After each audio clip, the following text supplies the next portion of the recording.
You want to be the kind of person that doesn't just start things, but finishes things. The way you do that is straight line commitment and then massive consistency. You consistently do the right things every single day because your consistency will compound over time.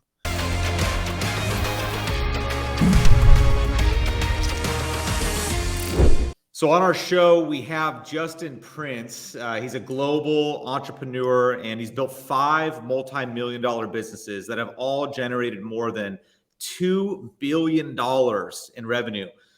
He's a keynote speaker. He's been on stage with world-class men like John Maxwell, Jamie Kern, Lima, Ed Milet, just a myriad of people. And he's a heart-centered husband and a proud father of 4 and a man of faith. Justin, welcome to the show, brother. Man, Skyler, what an honor to be on with you, bro.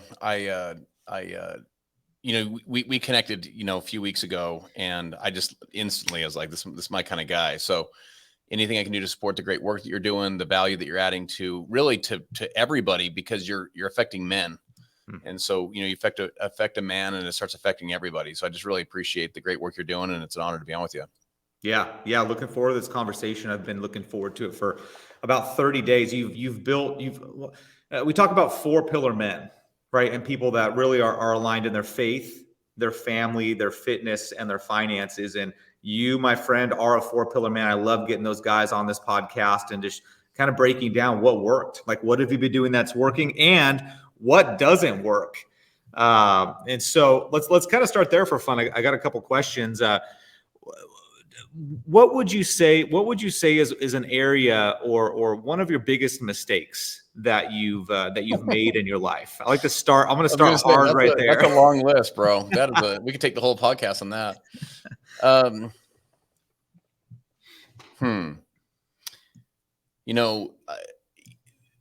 I'm trying to think of some that were just big ones, but let me say this. Let me kind of hit it from a different angle. Because I have a ton of business ones that come to mind and so on, but let me hit it from a different angle. One of the things I did right that kept me away from a ton of what would have been, stupid mistakes is I married an amazing woman. Like, that was a big deal. And truthfully, I did it relatively young. I was 22 years old. So, just in world standards, that's relatively young.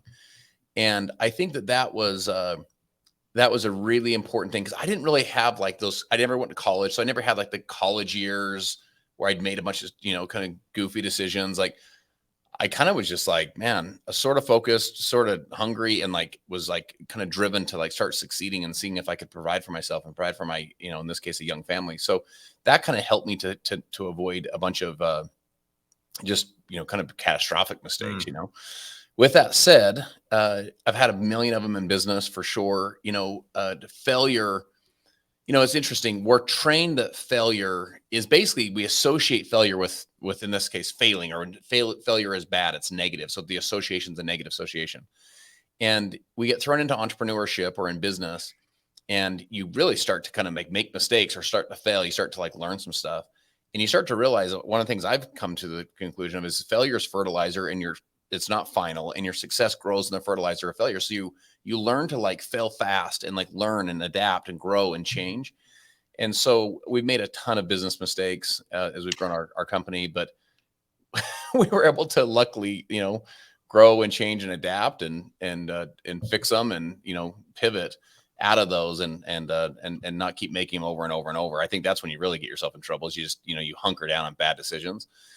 So I haven't made a bunch of humongous big mistakes, because I think one of the main reasons is because I married had a stable marriage life early on, and that was a pillar to not do a bunch of stupid things. Critical. Yeah, I was on a pretty destructive path until I met my wife, and definitely it makes a huge difference when we find a woman of wisdom. Right, the Bible talks about that regularly, about how important it is to find a woman that is kind-hearted, is grounded, is wise, and not foolish. Yeah. Right. And so I found that woman also. So that was a game changer for me.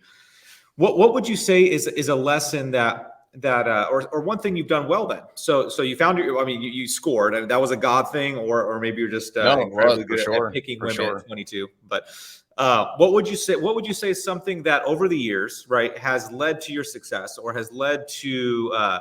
And so, what I'm hearing from you, just if I'm hearing right, you started young, you got grounded early, you found a woman that helped keep you grounded, and you've made relatively good decisions, which is, I would say, fairly unique.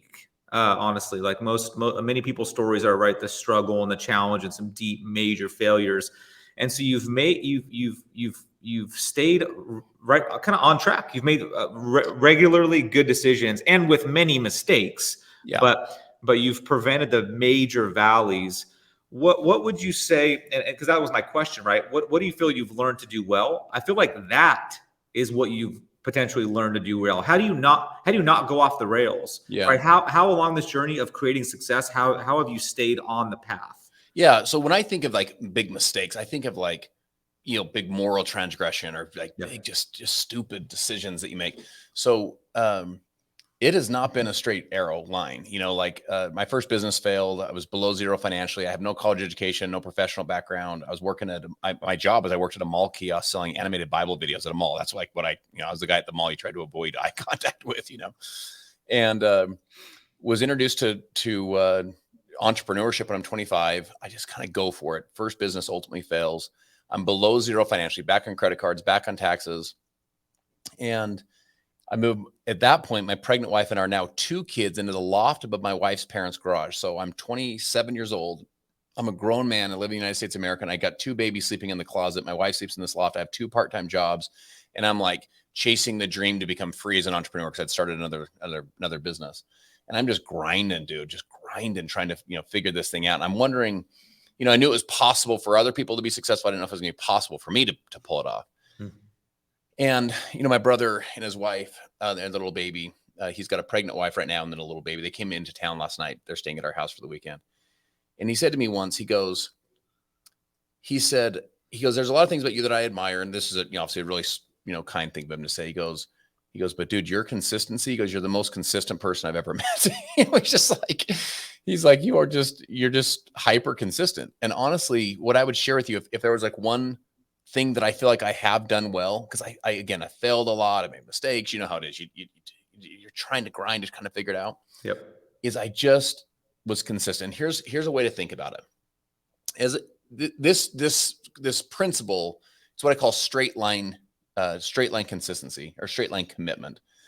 But the principle is true in all of our areas of life, but it's for sure true in entrepreneurship, which is like, dude, we just see it. It's like you can envision it and like it's there. And so like we're like, I'm so in. And then something happens and we're like, I am out. And then, whatever. We listen to one of your podcasts, bam, I'm back. Like it like talks to your soul and you're like, I got what it takes. And then a client cancels. It was your most important client. And you're like, I am out. So it's just kind of this big emotional ride. Like I'm in, then I'm out, then I'm in, then I'm out. In math, the fastest way from A to B in math is a straight line, right? So it's like straight line consistency. So your straight line commitment, you just are in, you just get in, stay in, get committed, stay committed. A man named Thomas Monson had a quote. He said, stick to a task until it sticks to you. Beginners are many, finishers are few. And you want to be a finisher. You're a faith-based person. And the greatest finisher of all time was the ultimate example of finishing. Like you start a project and you finish a project is Jesus himself. And as some of his very last words were, it is finished. Like, in other words, he didn't just start tasks, he finished tasks. And that is a real challenge. Paul, as you remember, he talks about like, I finished my course, like in other words, he finished my race. He was a finisher. You want to be the kind of person that doesn't just start things, but finishes things. The way you do that is straight line commitment and then massive consistency. You consistently do the right things every single day because your consistency will compound over time. In other words, you do the right things with consistency. So, you're in great shape. Getting in great shape is not lean chicken breast and broccoli one day, or it's not one good workout. Getting in great shape is the consistency over time. Aristotle, this quote, he says, excellence, which is the goal, right? Excellence, he says, is not an act, it's a habit. He says, therefore, you are what you repeatedly do. Now, here's the thing. Most people, the way I would describe it to you is this: they don't intentionally build the habits. So your consistency will either basically build you or destroy you over time, because the consistency will compound over time. So in other words, if you could intentionally build the right habits, intentionally become, in your case, a 4-pillar man. We were looking at your app. You're intentionally doing the right things every single day. That's the stuff over time that compounds. On the flip side, if we're unintentional, it's those other habits that just build in, and over time, and they're the ones that just destroy your whole life. So you are what you repeatedly do. I tell people, you're not what you did. We all make mistakes, but you are what you repeatedly do. And those are the things that define you over time. Yeah, Atomic Habits talks about that, right? Our habits eventually become who we believe we are, and that's my definition of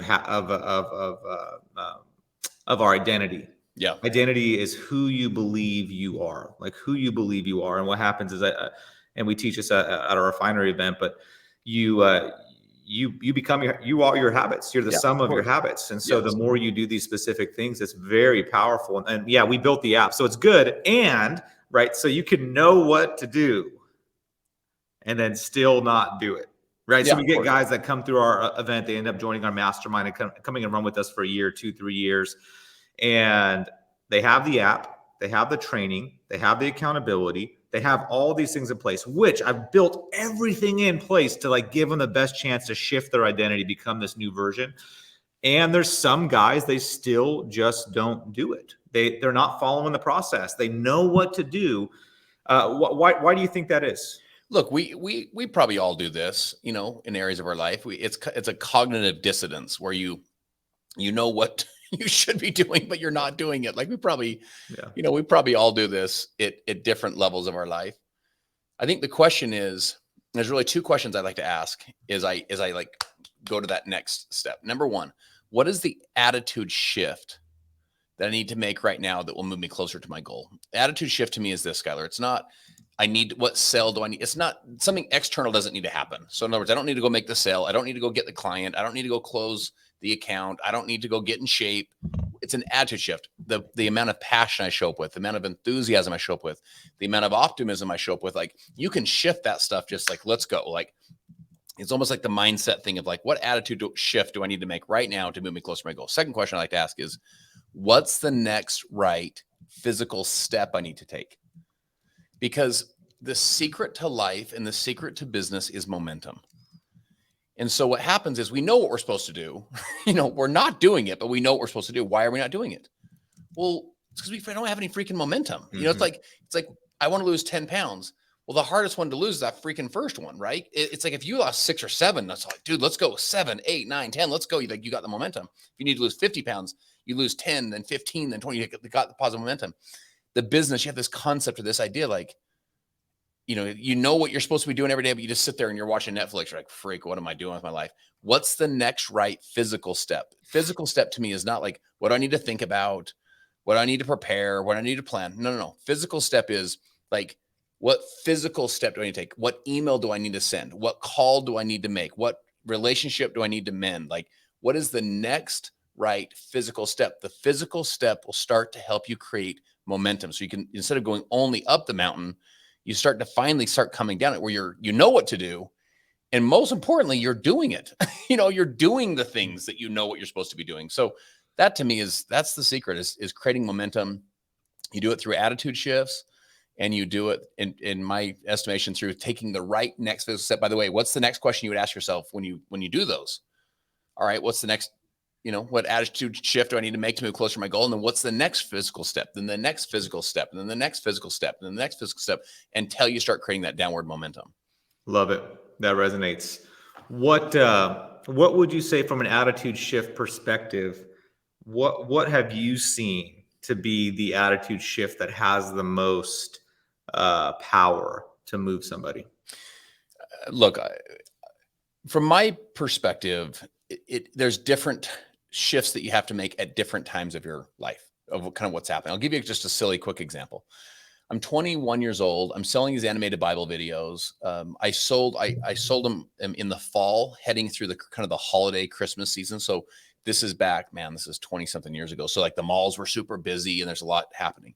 Well, in January, the malls have basically kind of relatively at least kind of cleared out. They were not nearly as busy as they were during kind of the craze of the holiday season. So I couldn't sell anything. And the way that this job worked was the mall shift was $50. I rented this kiosk in the mall. It was $50. So in other words, it was all commission. And if you didn't sell, not only did you not make money, so in other words, you spent the time, didn't make any money, but you're $50 in the hole. My whole expense of my whole life at this point, I'm living at my mom's house, just gotten home from some mission work. And my whole expenses were like $250, $300 a month. So $50 or $100 or $200 felt like big to me. It's like your whole monthly expense or your whole monthly nut. And so I got to a point where I hadn't sold for like 10 or 11 shifts in a row. So I was mentally and emotionally demoralized. I couldn't sell. Remember the guy that was my manager came to the mall that one day, and I came walking up. I had this sales bag, and I throw it down at the kiosk like this. My shoulders are down, my chin's down, my eyes are down. I'm basically just a pouty. I'm pissed. I'm just acting like a baby. And he says to me, he goes, "How are you doing?" I go, "Dude, I suck at this. I don't want to do it anymore. I suck at it." I go, "I want to get a job, or at least I make $8 an hour, at least, or $10 an hour. At least I know I'm going to make money. I'm not just working here for free." And he goes, "When I first met you, he goes, you were one of the most happy, positive, optimistic, just kind of like just charismatic people I'd ever met." He goes, "Look at you right now." And he was right. Shoulders slumped, chin down, bad attitude. And he had me read, he had me read 7 Habits of Highly Effective People. He gave it to me on audio, but here's how he left me that day. He said, "I want you to focus on making every person that walks by you today, make their day brighter." He said, "Make them be grateful they walk by you. Give them a compliment, smile at them." He goes, "That's it. That's all I want you to focus on." He goes, "And if you get one customer," he goes, "I don't care what they buy, one customer." Because I don't even really care if you get a customer or not. He goes, "I just want you to make every single person that walk by, like how can you make their life better?" He goes, "But if you get one customer, I'll give you a bonus." I can't remember what the bonus was. It was, whatever. It's $50 or something. But it was meaningful to me. Well, I shifted my attitude, because guess where all of my focus was when I was being pissy and pouty and grumpy, and I was a victim, and I was blaming, and no one would buy anymore, and no one can afford it. It was all focused on me. It was all focused on things I couldn't control. And focus on me, meaning, I feel this way and I'm this and that, it was all the stuff that I was focused on. And when I shifted, I focused on serving other people. And I shifted on like making their life better, serving your customer, like showing up with a good attitude, showing up with a smile, like trying to make their life better. I shifted the perspective, the attitude shift. I didn't sell anything yet. I just shifted the attitude. And that day, I don't remember, sold 10 or 12 customers, and just I kind of got my rhythm back, and I was, you're back. It was such a good lesson. It's a simple lesson, obviously. It's kind of an elementary lesson, but it was a really powerful lesson, that an attitude shift of focusing on other people. How can you service to many leads to greatness? Like in your business right now, as you're listening to this, service to many leads to greatness. How do we increase revenue? We got to serve more people. Who do we need to serve? Customers, employees, and then investors, our shareholders, right? How do we serve our customers at a higher level? How do we serve our employees at a higher level? How do we make their life better? I've done a lot of work with John Maxwell. He just did the forward to my book. I'm launching my book this fall called Be the One. And John did the forward, and John said, one of his questions is, what roadblocks can I remove for you today? Like this is what leaders ask. Like, in other words, how can I make your life better? And that's what great leaders do, is we serve other people. We add value to other people. And that's a little bit of an attitude shift versus you serve me. It's like, how can I serve you? Instead of you add value to me, it's like, how can I add value to you? Instead of you make my life better and easier, how can I make your life better? What roadblocks can I remove for you? That's how you get into that spirit of service where you're focused on other people. And I think that's one of those simple little mindset shifts that we can make that clicks us into like going to the next level in our life and getting unstuck. So good. I got some good notes I'm taking. Hopefully you guys are taking notes if you're listening to this. It's by the way, I love these questions. It's funny. I do podcasts or interviews. I do them all the time. And I've never been asked so much of these questions. These are like, this is fun for me. Well, good. We're going to go even deeper then. So what's something people don't know about you that you would never normally share with anybody else? So what's something most people don't know about you that you would maybe not normally share? Just being vulnerable, being real. Well, I'll share one with you. I don't share this not so much because it's about me. But it's about someone that I care about. So I share this with a lot of sensitivity. So hopefully your audience will be sensitive to this. But the night we launched my business, this is about 11 years ago, was the last time I saw my dad for almost 2 years because he went to federal prison. And so, it's one of these things where he pled guilty to one count of bank fraud. The way that the legal system works is they throw 1,000 counts at you, so you'll just plead out. This is not a made up stat. I think it's 99% of all cases are settled. They don't want to get a judge and a jury and the freaking jury duty for all the neighbors. Like, they don't want to do that. So it just costs too much money. So they try and plead you out. And I think he served a total of 22 months. He didn't serve behind bars, like the hard bars. They served in, it's what's called a prison camp. So you're still in prison. You're still a felon, but the prison camp is right outside the big prisons. And people can either work their way up through good behavior out of the big prisons, or they come there and they're kind of white collar crime. So anyway, it was just a surreal night for me for a whole bunch of reasons. Our business was not working. We'd launched it and it was basically failing. It was just a kind of a crazy time there. Crazy time. I had more responsibility than I'd ever had in my whole life from a business perspective at that moment. My older brother was really struggling with alcoholism at this point. So that was super intense and really scary, particularly with compounding with my dad's thing. And so two things I would share with you that were interesting. One is, I remember thinking to myself, like, I became really the true man of the house for reals, because my brother was struggling, who was older than me, and my dad was now gone. And I remember thinking to myself, I'm like, and I had all these responsibilities at work. I remember thinking, I didn't sign up for this much leadership pressure. I didn't ask for all this. And I remember having this really distinct feeling of, God doesn't call the qualified, God qualifies the called. Like, in other words, you're going to step into this thing. Like I'll give you the strength. That was really profound. The second thing I'd share with you is there's an old story in when Joseph was sold into Egypt by his brothers. And basically one of the famous lines is, what man meant for bad, God meant for good. And I really look at how my dad handled that whole situation. And I just really admired him. Like, he took what was really kind of a negative, very hurtful, damaging, challenging time. And honestly, man, he turned it into like a really powerful experience in his life, like a transformational experience in his life, and really grew as a man. So like what you would think was meant for bad, because of the way he handled it, is actually God used it as a good thing in his life and a really powerful thing in his life. And honestly, a good thing in all of our lives, really. So that's one that I don't share often. I don't know if I've ever shared it. I never shared it on a podcast for sure. And I've never shared it on stage, but it's, and the reason I don't, by the way, is not that I'm so ashamed or something like that. It's not that. It's just that it's obviously a very personal thing for him.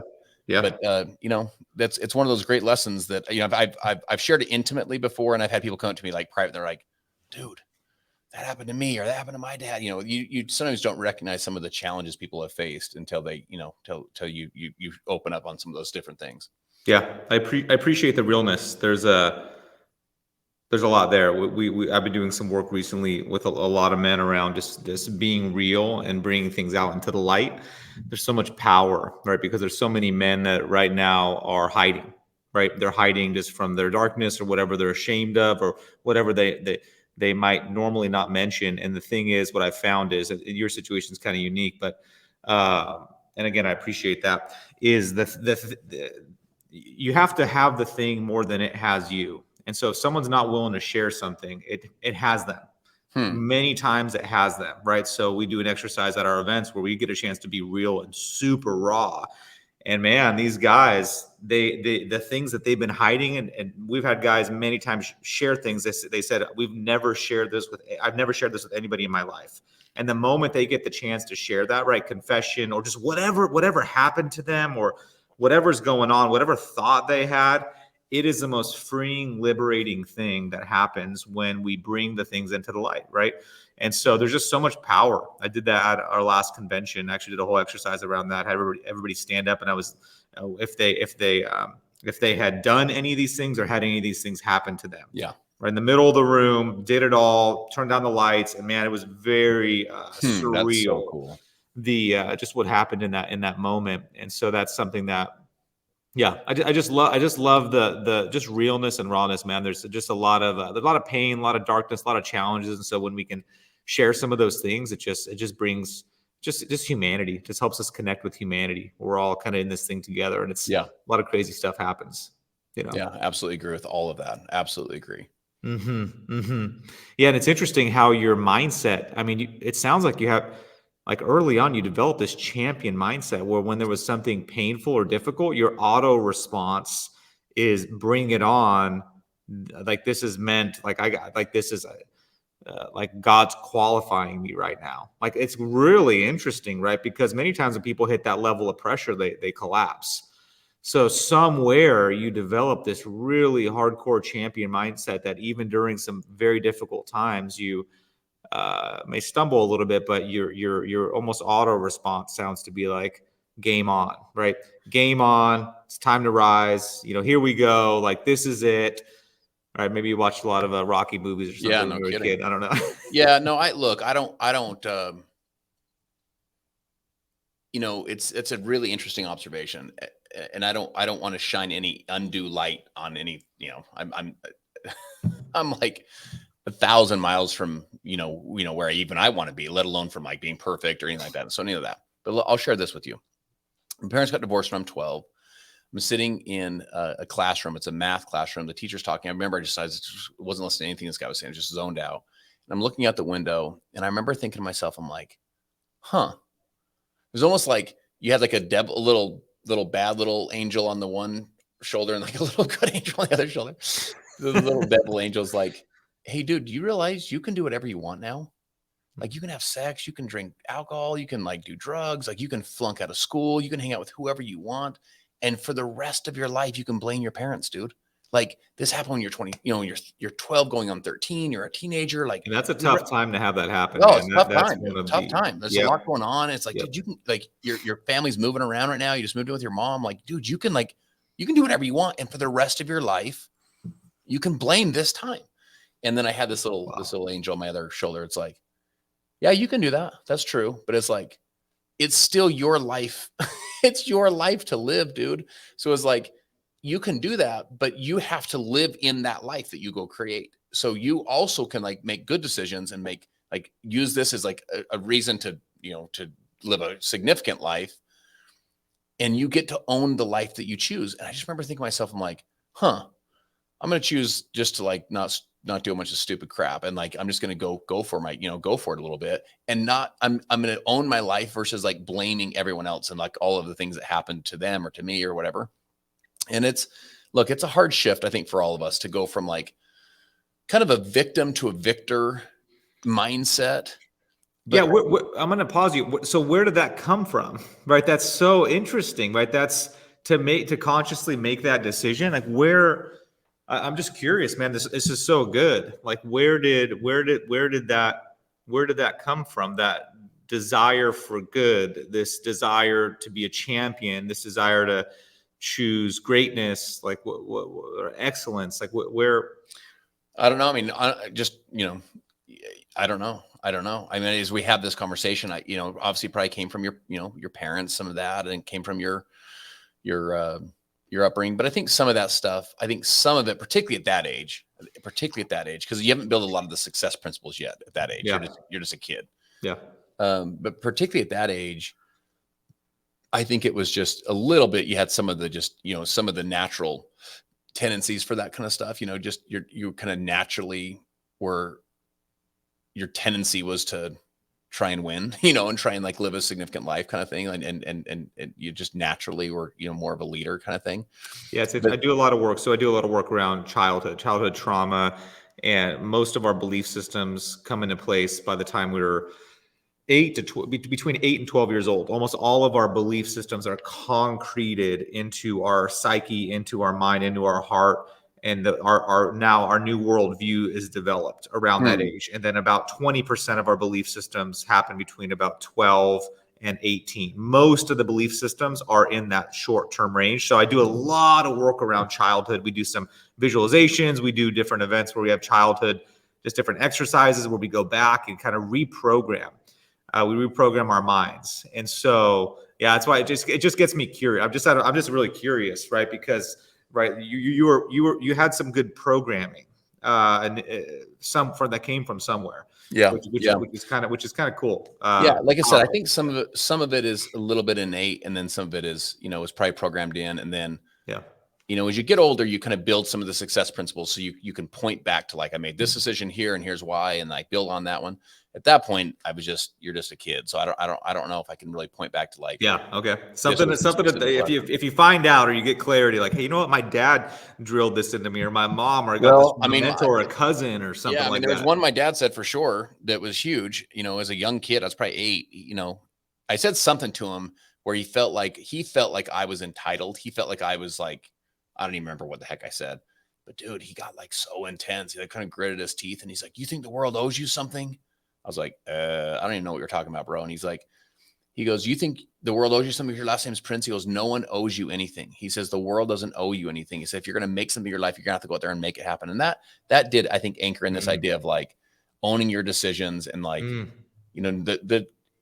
you're not going to, I didn't want to be a victim of all of my circumstances. I wanted to be a victor of my circumstances. I wanted to choose my response versus, reacting to all the things in my life. And so I think, there's things like that for sure that kind of anchored. Yeah, solid. No, it sounds like he had some good mindsets and was able to articulate them, right? Because some of the work we do with guys, man, there's a lot of guys that their dads either were non-existent or were verbally abusive, or said the opposite of that. Like, they were just very mean and said some comments that were scarring for I'd say a majority of men.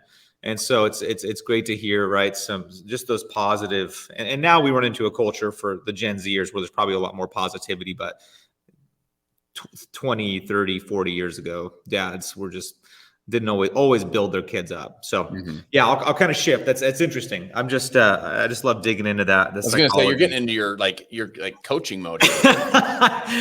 It's intriguing because I like you've built some great success, and I like to have our listeners kind of dig in and see just and especially as they're raising their kids, right? How are they affirming their kids, and what kind of conversations are they having with their children to leave those marks? Yeah. That are left that can completely change the trajectory of where a kid's going. Almost everyone listening to this podcast is a father, most of them. So it's like, how are we raising our kids? And on that note, how are you raising your kids? Like, what are a couple of the success principles, or what are some things that you do to be intentional with your kids? Yeah. No, that's a great question. So I have 4 kids at this stage of this recording. They're 19, 16, 14, and 10. So bookend boys, and then 2 girls in the middle. Yeah. And, I had a friend hit me up, and he goes, "Dude, will you do a coaching?" He's like, "Will you coach, create a coaching platform for, for men and for parents, whatever." And I was like, I was thinking about it, and I go, "Here's the problem, bro." I go, "It's only 3 steps." And he goes, "What are the 3 steps?" I says, "Write these ones down." I said, step 1, marry Missy. Step 2, have amazing kids. And step 3, don't blow it. Those are my 3 steps, So I am certainly blessed with an amazing wife. And then also my kids they're just great kids. They're really, really, really great kids. So with that said, a couple of things that I think. So number one is you talked about this earlier when you're talking about atomic habits, and when you're talking about, you referenced a lot of this earlier. Yeah. And by the way, you reference it because it's true. It's like sometimes you're like, you hear, for example, personal development stuff, and you're like, that's kind of like what so-and-so said. Some stuff is true. Like some stuff just, you can spin it the way you spin it, but it's just, you'll come to the same conclusion as you dig into it, which is that success is an identity process, and you'll never outperform the way you see yourself. And so I try and speak into the true identity of my kids. I want my kids to know they're winners, and I want them to show up and play and act like a winner. Like, if you think you're a winner, you're not going to roll over and quit like a loser would. If you think you're a loser, you're not going to show up and grind and play like a winner would. And so, like, reminding them who they really are, both of their divine kind of potential, but then also of their, just like, I want them to be like last night I was having a conversation with my little girls. They're in drill, and I'm like, I call them sisters. when I'm talking to both of them, I go, sisters. I'm like, you guys are leaders.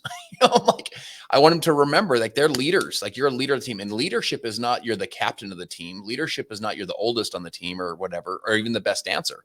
Leadership is influence. So you're an influencer on the team, and you're someone that's influencing and shaping the rest of the girls on the team. Like, you're an influencer. You're influencing and leading the team. So that's one thing for sure.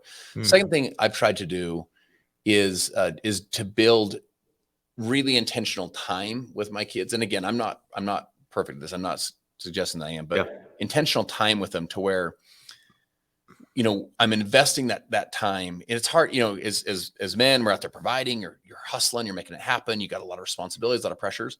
So with that though, I want to have those intentional, like, daddy-daughter dates, or, time you take your son out fishing, or just those times. And besides the obvious reasons, here's one of the reasons why.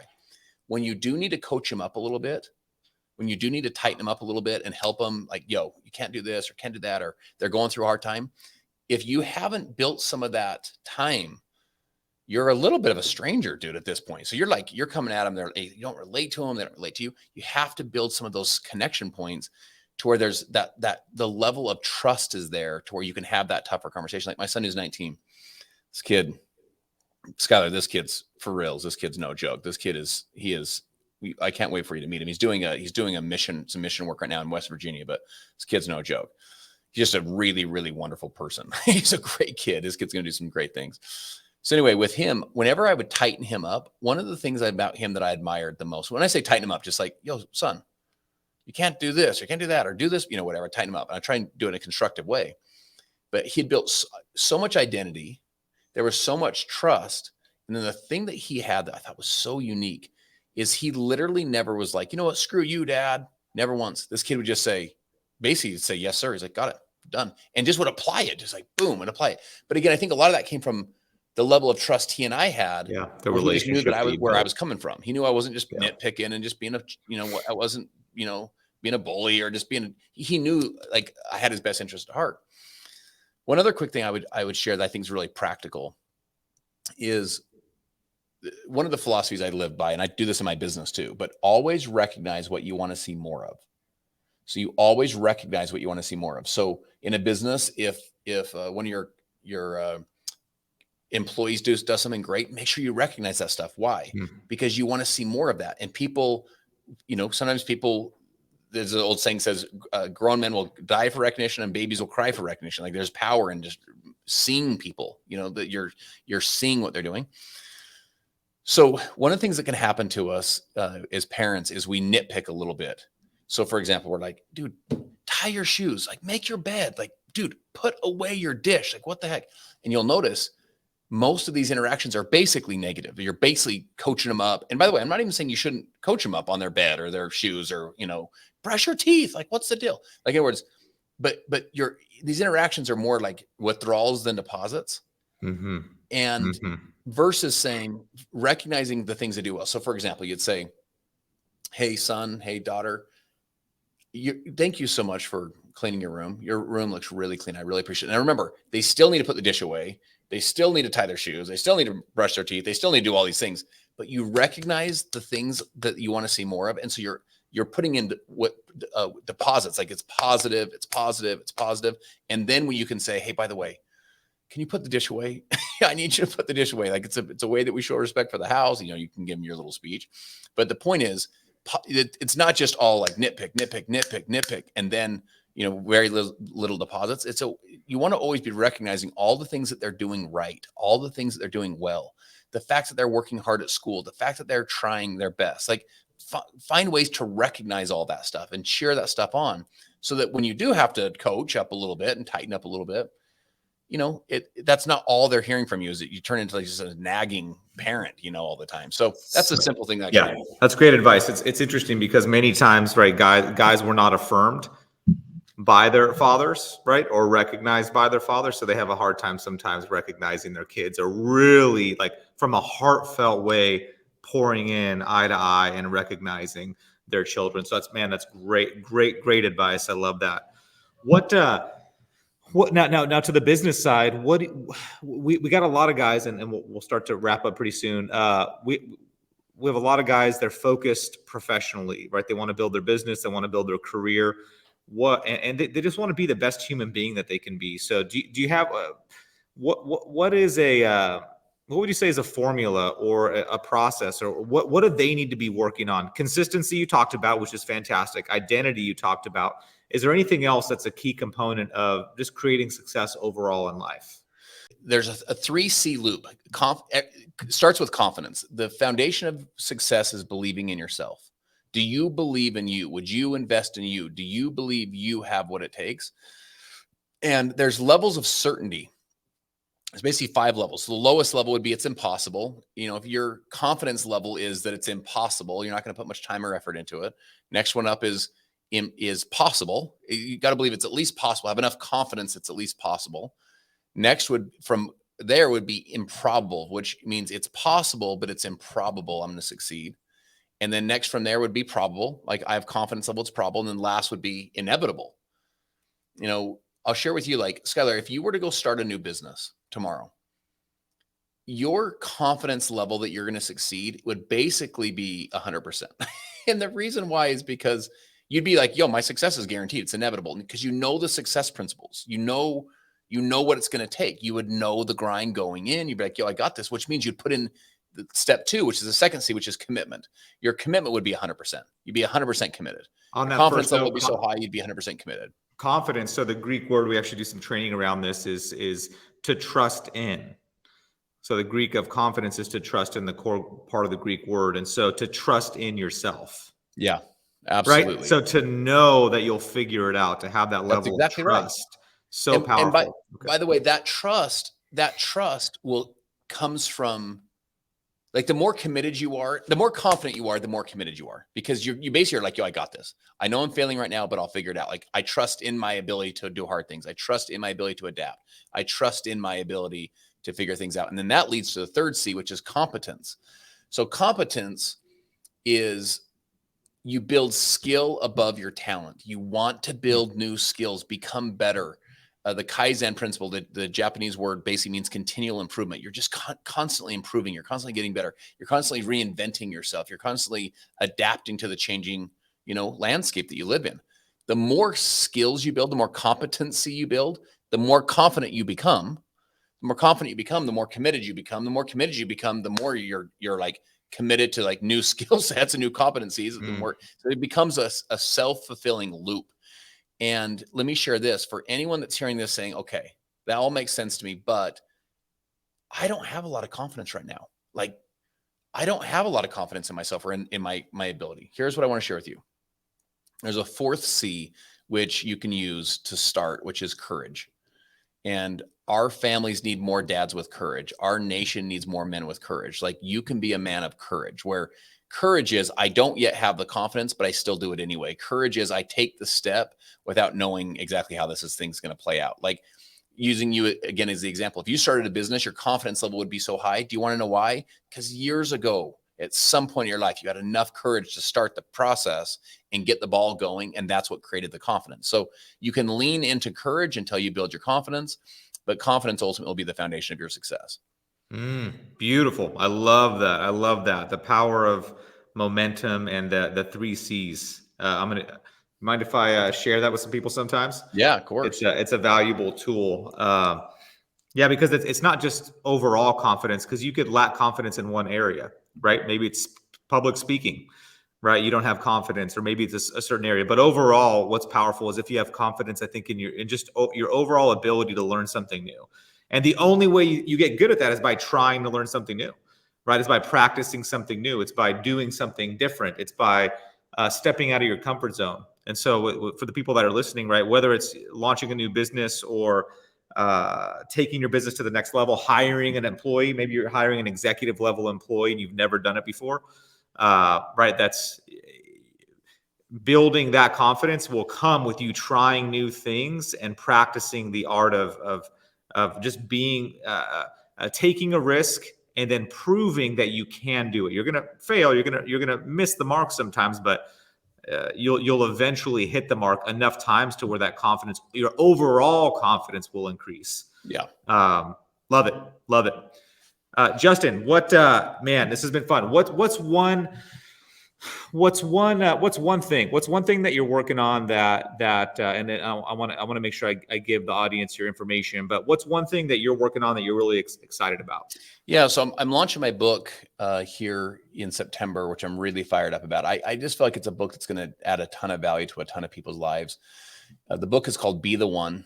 Be the one who lives a life, be the one who writes a story that future generations of kids who are yet unborn know who you are. And it's a life's work. It's people are like, how long did it take you to write? I'm like, dude, 42 years, and just, being the one is an identity process, realizing who you really are. Like, you're the one, dude. You're the one that for the last 12 generations, 4,094 people from all over the world over the last 400 years have come together. They lived, they prayed, they bled, they died, they worked, they had wins, they had losses from all over earth to create you. You are the one, and you are the one that they did all this for. So you start saying, you know what, I'm going to go live a significant life. I'm going to rid myself of all entitlement. I'm going to raise my personal responsibility and accountability. I'm going to go make this thing happen.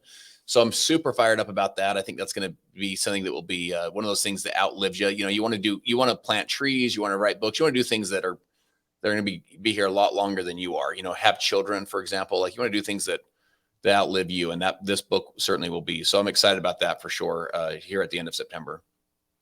Awesome. And how will they? What's the best way that people can follow you, can learn more about that when that book launches? Yeah. So go to IamJustinPrince.com. So IAM JustinPrince.com. Make sure you get on my email list there, and that will, we'll keep you up to date. We're going to have like a pre-launch team. We're going to, it'll be in Barnes & Noble, and we're going to, we're really going to go for it. So it's going to be a lot of fun, and we'd love to have any support you guys. By the way, anyone that knows anything about books, dude, these are, this whole process, like a labor, they are not easy. So any support you have of good content, of supporting someone, you want to help them with book launches. I'll just tell you that, because book launches those are hard, dude. Those are really hard. Yeah, I'd love to support. Once you get closer, and as you're really diving in, hit me up, and I'd love to Appreciate support that, brother. I'll shoot it out to our audience, and I'll buy some too and give some out. Love to be involved in that. I believe in that. I believe in you and what you're doing, and I believe in being the one. I believe in living a life of significance, of meaning, of purpose, right? And so if you can bring more people to that point, that one of the biggest ways to impact this world. So absolutely agree. Yeah, man, brother. What an honor, Skylar. Love what you're doing, bro. Appreciate the value you're adding to so many, and fired up to see you in person here in a couple months. Yeah, looking forward to it. You're going to bring some fire. For those of you guys that are coming to RuckCon, Justin's going to be at RuckCon 6. Going to be an incredible event, and looking forward to seeing you, brother. Thanks again. Thank you. Appreciate you, bro.